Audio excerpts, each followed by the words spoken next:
शायद मैं भी गाना गा रहा हूँ, लता मंगेशकर जी भी गा रही है, फर्क क्या पड़ेगा। मैं भी सा गा रहा हूँ, यही फ्रिक्वेंसी में गाने की कोशिश कर रहा हूँ।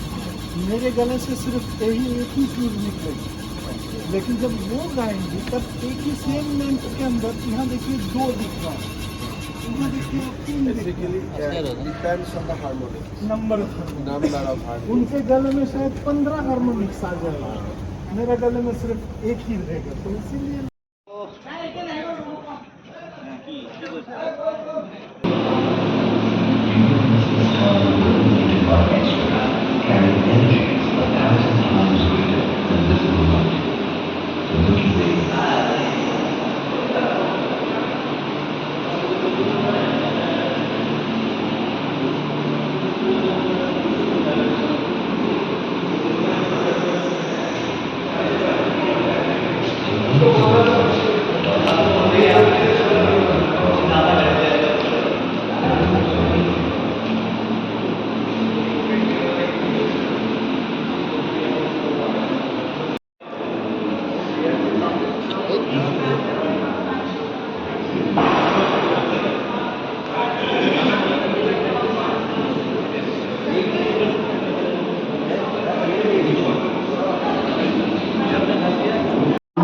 সহজলভ্য আৰু আকৰ্ষণীয় ৰূপত উপস্থাপন, ছাত্ৰ ছাত্ৰীসকলৰ মাজত উদ্ভাৱন, সৃজনীশীলতা আৰু অনুসন্ধান ভিত্তিক শিক্ষাক উৎসাহিত কৰাৰ উদ্দেশ্যেৰে নিৰ্মাণ কৰি উলিওৱা এই ছায়েন্স চিটি আকৰ্ষণীয় নক্সাৰে নিৰ্মাণ কৰা হৈছে।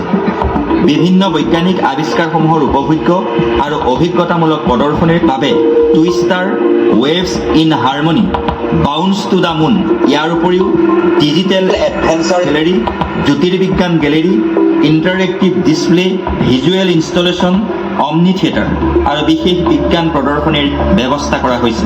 ইয়াৰ আটাইতকৈ আকৰ্ষণীয় অংশ হ'ল অত্যাধুনিক ভাৰ্চুৱেল ৰিয়েলিটি থিয়েটাৰ, য'ত দৰ্শনাৰ্থীসকলে VR হেডছেট আৰু গতি সক্ষম আসনৰ সহায়ত দুঃসাহসিক যাত্ৰাৰ অভিজ্ঞতা লাভ কৰিব পাৰিব। পৰৱৰ্তী সময়ত স্ফিয়াৰ আৰু ছায়েন্স পাৰ্ক নামৰ আৰু দুটা শাখা অন্তৰ্ভুক্ত কৰা হ'ব। আজি এই অনুষ্ঠানৰ পাছতেই এই অভিলাষী ছায়েন্স চিটিৰ প্ৰকল্প দৰ্শকৰ বাবে উৎসৰ্গিত কৰা হ'ব। অসমত বিজ্ঞান আৰু প্ৰযুক্তিৰ আন্তঃগাঁথনি শক্তিশালী তথা ছাত্ৰ ছাত্ৰী আৰু জনসাধাৰণৰ মাজত বৈজ্ঞানিক মানসিকতা বৃদ্ধি কৰাৰ লগতে বৈজ্ঞানিক জ্ঞান আহৰণৰ উদ্দেশ্যেৰে কেন্দ্ৰীয় চৰকাৰৰ সাংস্কৃতিক মন্ত্ৰালয় আৰু অসম চৰকাৰৰ বিজ্ঞান আৰু প্ৰযুক্তি বিভাগৰ দ্বাৰা 288.13 কোটি টকা ব্যয় সাপেক্ষে 2021 চনৰ 18 জানুৱাৰীত সোণাপুৰত উত্তৰ পূৰ্বাঞ্চলৰ প্ৰথমটি অভিলাষী প্ৰকল্প ছায়েন্স চিটিৰ আধাৰশিলা স্থাপন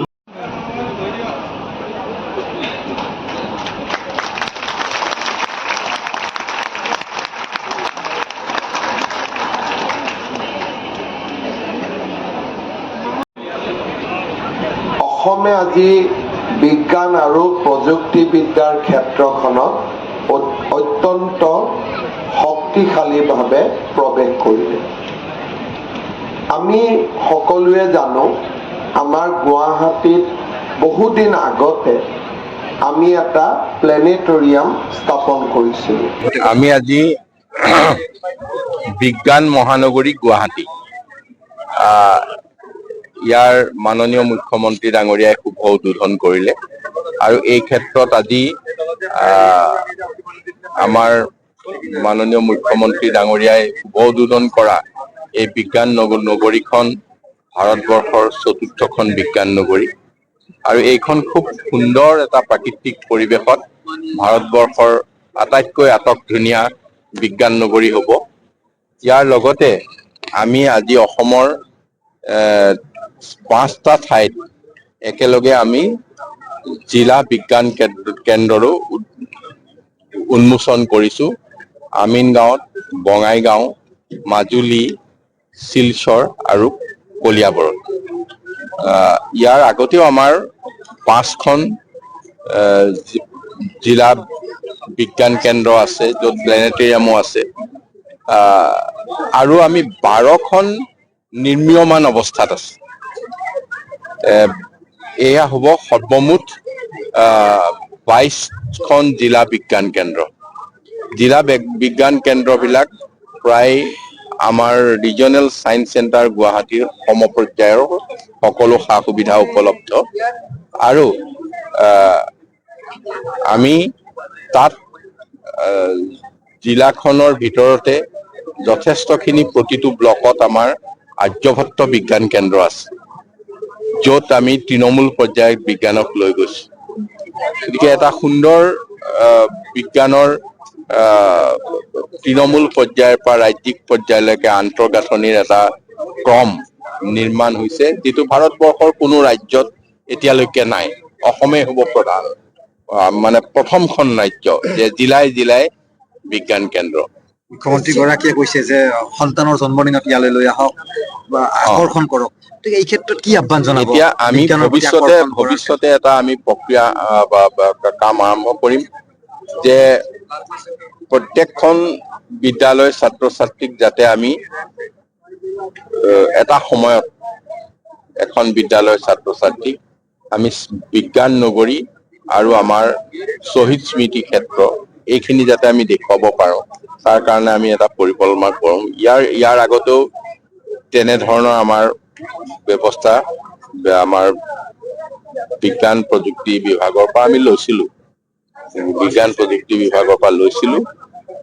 বিজ্ঞানৰ ক্ষেত্ৰত পৰিচয় কৰি দিয়া আমি তেনে ব্যৱস্থা ল'ম যাতে নতুন প্ৰজন্মই দলং এখন মুকলি হ'লে সন্ধিয়া দেখো চেলফি পইণ্ট হয় একদম, এইটো এটা ডাঙৰ আকৰ্ষণ হ'ব। হয়তো এইটো ডাঙৰ আকৰ্ষণ আহিবলৈ ইয়াত আচলতে এইটো এটা জ্ঞানৰ মন্দিৰ। নতুন নতুন যিখিনি মানে বিজ্ঞান প্ৰযুক্তি তাৰ দ্বাৰা সদায় পৰিচিত হ'ব আৰু সহজভাৱে উপলব্ধ হ'ব। আমি কিতাপত পঢ়া আৰু চকুৰে দেখা আৰু নিজে ব্যৱহাৰ কৰি তাৰ মাজত সোমাই পৰা, এইটো এটা ইয়াৰ কাৰণে এটা ব্যতিক্ৰম।